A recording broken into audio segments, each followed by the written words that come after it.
Assalamualaikum warahmatullahi wabarakatuh. Waalaikumsalam. Assalamualaikum warahmatullahi wabarakatuh. Waalaikumsalam. Kami dari kelompok 7 ingin mempresentasikan tentang meningkatkan proses pengambilan keputusan dari mata kuliah Manajemen Informasi Digital. Dosen pengampu Pak Rizky Eka Fabriansa. Nama kelompok terdiri dari 4 orang. Yang pertama, Agus Farudin dengan NIM 212010200241. Yang kedua, Aris Setianti 212010200265. Ketiga, Dina Rumalaita 212010200253. Dan yang keempat, Ardiansyah Wildan Hakim 2220110200307. Bagaimana proses pengambilan keputusan?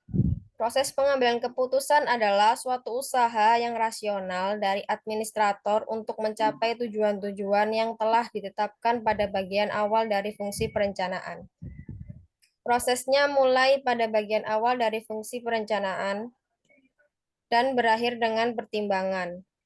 Ia memerlukan kreativitas, keterampilan kuantitatif, dan pengalaman. Secara umum, para pakar sepakat bahwa pengambilan keputusan meliputi langkah-langkah antara lain: 1. Identifikasi tujuan. Menentukan tujuan dan sasaran khusus dan mengukur hasilnya. Organisasi memerlukan tujuan dan sasaran dalam setiap bidang di mana hasil karya mempengaruhi efektivitas organisasi. Jika tujuan dan sasaran ditetapkan secara memadai, maka ia akan menentukan hasil yang harus dicapai dan ukuran yang digunakan untuk mewujudkan tujuan dan sasaran tersebut. Yang kedua, membaca kriteria. Mengidentifikasi persoalan. Tiap elemen di atas level digunakan untuk membandingkan unsur di level yang berada di bawahnya. Dan ketiga, membuat prioritas kriteria. Susunan hierarki keputusan dengan menetapkan tujuan keputusan, lalu tujuan dari tujuan perspektif tingkat menengah, lalu tingkat rendah. Yang keempat, membuat alternatif. Setelah masalah dirinci dengan tepat dan tersusun baik, maka perlu dipikirkan cara-cara pemecahannya. Cara pemecahannya ini hendaknya selalu diusahakan adanya alternatif-alternatif beserta konsekuensinya. Oleh sebab itu, seorang pemimpin harus dapat mengadakan perkiraan sebaik-baiknya. Yang keempat, melakukan uji alternatif. Tahap ini merupakan suatu proses pengambilan keputusan untuk merepresentasikan model sistem yang akan dibangun berdasarkan pada asumsi yang telah ditetapkan. Yang keenam, tetapkan alternatif. Fase ini merupakan bagian tersulit yang harus dilakukan oleh seorang pengambil keputusan dalam proses pengambilan keputusan. Namun, dengan mengikuti prosedur yang runut dan rinci dan berorientasi pada penyelesaian masalah, dapat diyakini akan menghasilkan keputusan yang memuaskan. Pemilihan satu alternatif yang dianggap paling tepat untuk memecahkan masalah tertentu dilakukan atas dasar pertimbangan yang matang atau rekomendasi. Yang ketujuh, pelaksanaan. Tahapan selanjutnya dari proses pengambilan keputusan yakni pelaksanaan. Dalam pelaksanaan keputusan berarti kita harus mampu menerima dampak yang positif atau negatif. Ketika menerima dampak yang negatif, kita juga harus mempunyai alternatif yang lain. Pelaksanaan pengambilan keputusan sering terjadi masalah karena keputusan yang mesti ditanggapi oleh banyak orang malah ditangani oleh sedikit orang. Dan yang terakhir, memodifikasi evaluasi alternatif. Setelah keputusan dijalankan, seharusnya pemimpin dapat mengukur dampak dari keputusan yang telah dibuat.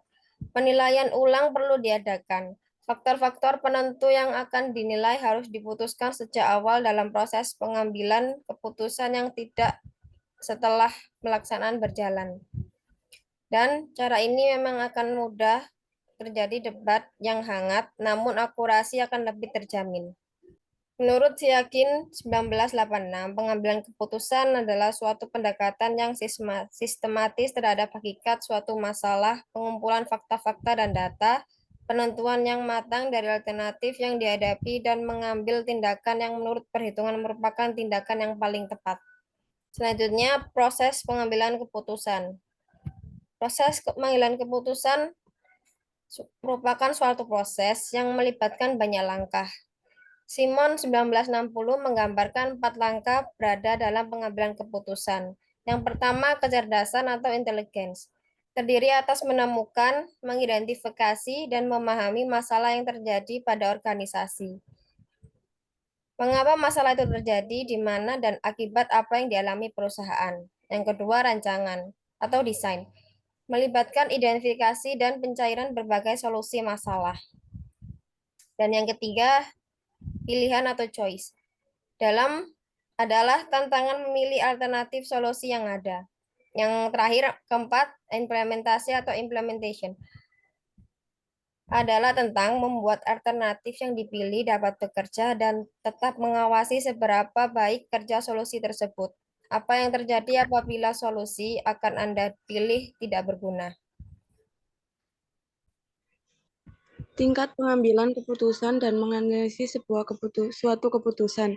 Yang pertama, pengambilan keputusan tingkat strategis. Pengambilan keputusan strategis dicirikan oleh sejumlah besar ketidakpastian dan berorientasi ke masa depan. Yang kedua, pengambilan keputusan tingkat taktis. Dan yang ketiga, pengambilan keputusan tingkat teknis. Pengambilan keputusan tingkat strategis. Pengambilan keputusan strategis dicirikan oleh sejumlah besar ketidakpastian dan berorientasi ke masa depan.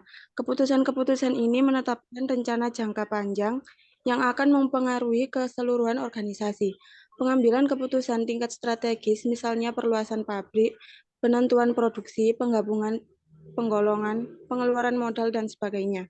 Secara singkat dapat dikatakan bahwa strategi yang diputuskan itu berhubungan dengan perencanaan jangka panjang dan meliputi penentuan tujuan, penentuan kebijakan, pengorganisasian, dan pencapaian keberhasilan organisasi secara keseluruhan. Yang kedua, pengambilan keputusan tingkat taktis. Pengambilan keputusan taktis berhubungan dengan jangka pendek dan penentuan sumber daya untuk mencapai tujuan. Jenis pengambilan keputusan ini berhubungan dengan bidang-bidang seperti perumusan anggaran, analisis aliran dana, penentuan tata ruang pabrik, masalah kepegawaian, perbaikan produksi, serta penelitian dan pengembangan. Yang ketiga, pengambilan keputusan tingkat teknis. Pada tingkat teknis, standar-standar keputusan ditentukan dan output bersifat deterministik atau sifatnya menentukan. Pengambilan keputusan teknik adalah suatu proses yang dapat menjamin bahwa tugas-tugas spesifik dapat dilakukan dalam cara efektif dan efisien. Tingkat ini lebih ditekankan pada fungsi pengawasan dan sedikit sekali fungsi perencanaan. Pada tingkat ini, pengambilan keputusan terprogram dapat dilaksanakan.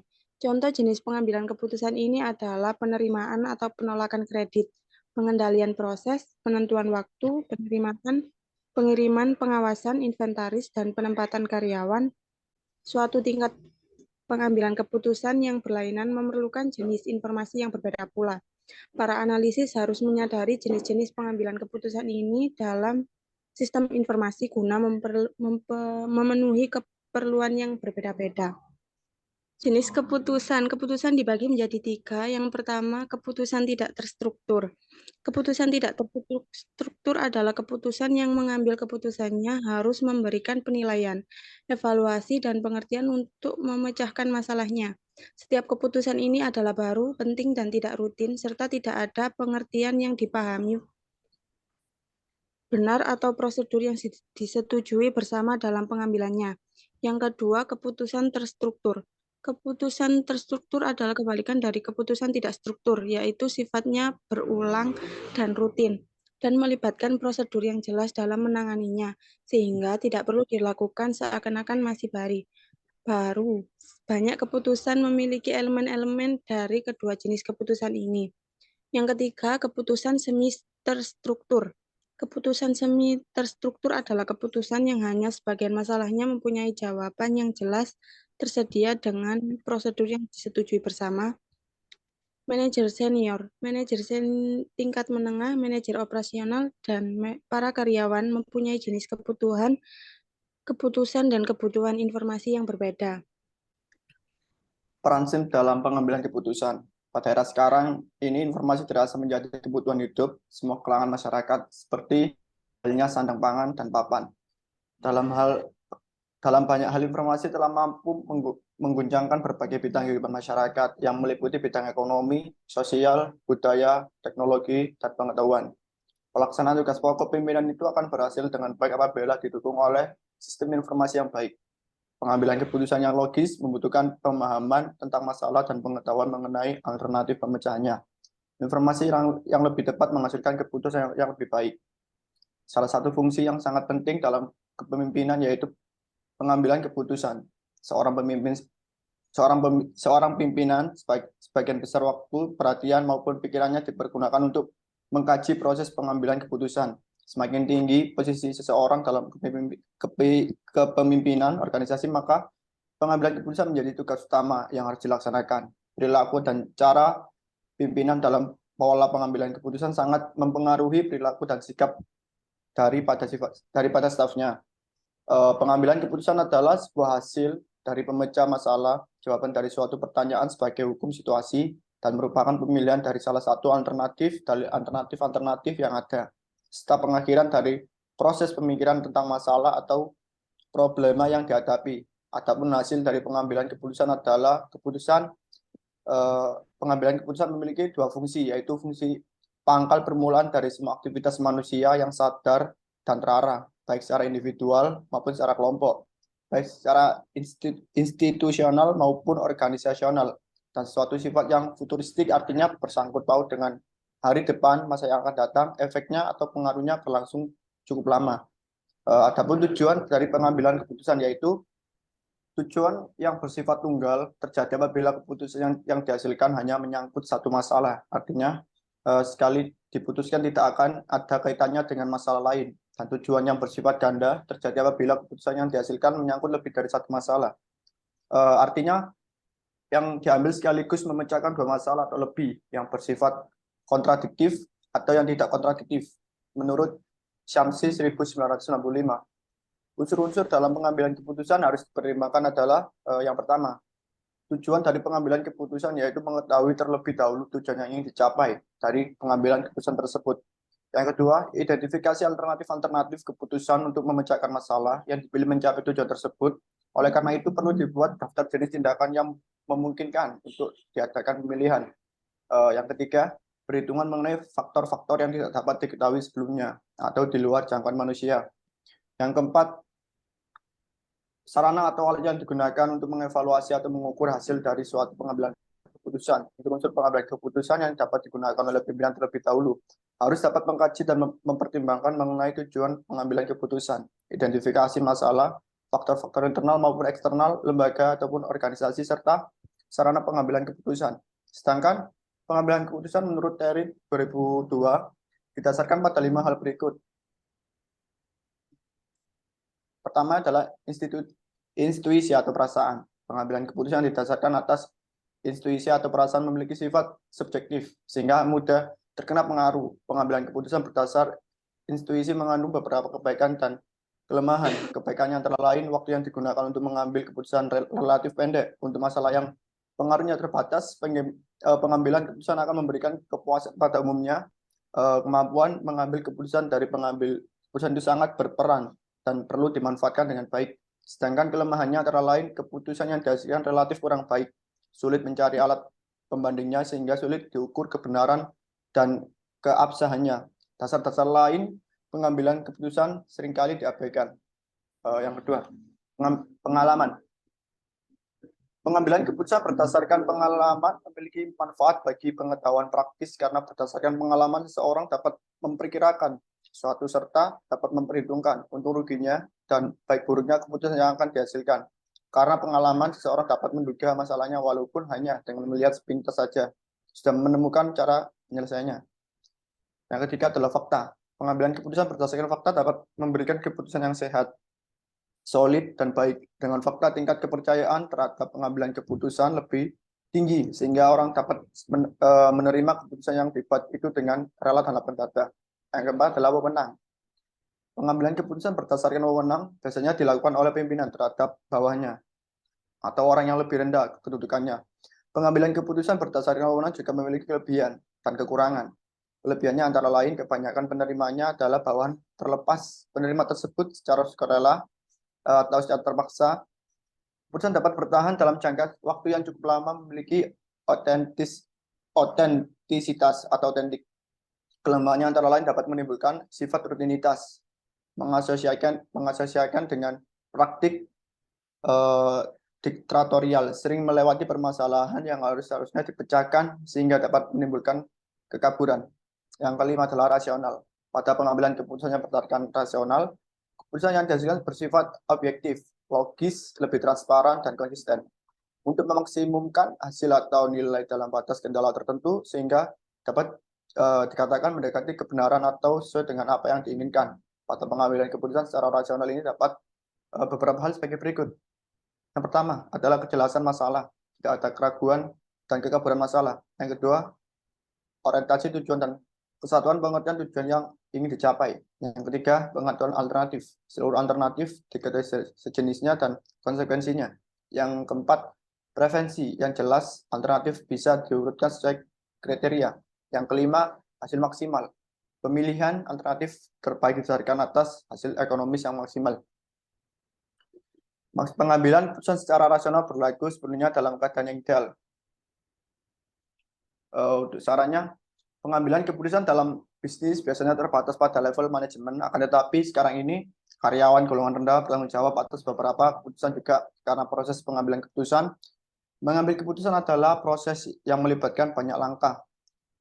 Simon 1960 menyatakan 4 tahapan dalam mengambil keputusan, yaitu pertama adalah kecerdasan, terdiri atas menemukan, mengidentifikasi, dan memahami masalah yang terjadi pada organisasi. Yang kedua adalah rancangan, melibatkan identifikasi dan pencarian berbagai solusi masalah. Yang ketiga adalah pilihan, adalah tentang memilih alternatif solusi yang ada. Yang keempat adalah implementasi, setelah seorang yang membuat alternatif yang dipilih dapat bekerja dan tetap mengawasi seberapa baik kerja solusi tersebut. Jenis-jenis keputusan. Keputusan tidak terstruktur adalah keputusan yang pengambilannya keputusan harus memberikan penilaian evaluasi dan pengertian untuk memecahkan masalahnya. Keputusan terstruktur sebaliknya sifatnya berulang dan rutin dan melibatkan yang jelas dalam menanganinya sehingga tidak perlu diperlakukan seakan-akan masih baru. Keputusan semi terstruktur yaitu yang hanya sebagian masalahnya mempunyai jawaban yang jelas tersedia dengan prosedur yang disetujui bersama. Itulah yang dapat kami sampaikan. Kurang lebihnya kami mohon maaf dan saya kembalikan ke RC.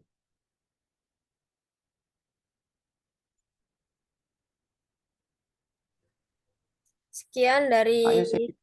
kelompok 7. Assalamualaikum warahmatullahi wabarakatuh. Waalaikumsalam warahmatullahi wabarakatuh. Wabarakatuh.